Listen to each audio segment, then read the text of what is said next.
ধানমন্ডি ৩২-এ শেখ মুজিবুর রহমানের বাড়িতে ৫ ফেব্রুয়ারি বিক্ষুব্ধ জনতা ভাঙচুর করে। প্রথমে আগুন লাগিয়ে এরপর তা বুলডোজার দিয়ে ভেঙে ফেলা হয়। এ বিষয়টিকে আওয়ামী লীগের ১৫ বছরের হত্যা, গুম, নির্যাতনের রাজনীতির নির্মম পরিণতি হিসেবেই দেখছেন দলটির সাবেক সংসদ সদস্য তানজিম আহমেদ সোহেল তাজ।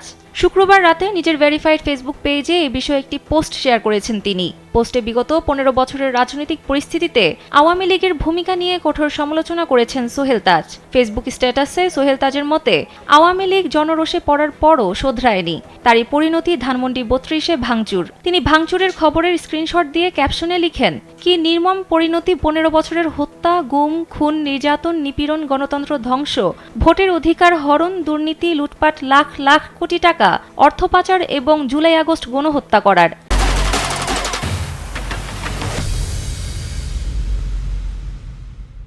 এরপরও উপলব্ধি, আত্মসমালোচনা, অনুশোচনা না করে, ক্ষমা না চেয়ে আবার বিদেশে বসে এখন আন্দোলনের ডাক দিলে আর কি পরিণতি হতে পারে বলে প্রশ্ন রাখেন তিনি। সোহেল তাজ গণহত্যা, গুম, খুন, নির্যাতন, দুর্নীতি, গণতন্ত্র হত্যাকারী ও লুটেরাদের সমর্থকদের ব্রেন ওয়াশড, নব্য কাওয়া বডিলিক বলে অভিহিত করেছেন ওই পোস্টে। সেই সঙ্গে নিজের বিবেককে জাগিয়ে উপলব্ধি, আত্মসমালোচনা করে অনুশোচনাও করতে বলেন তিনি।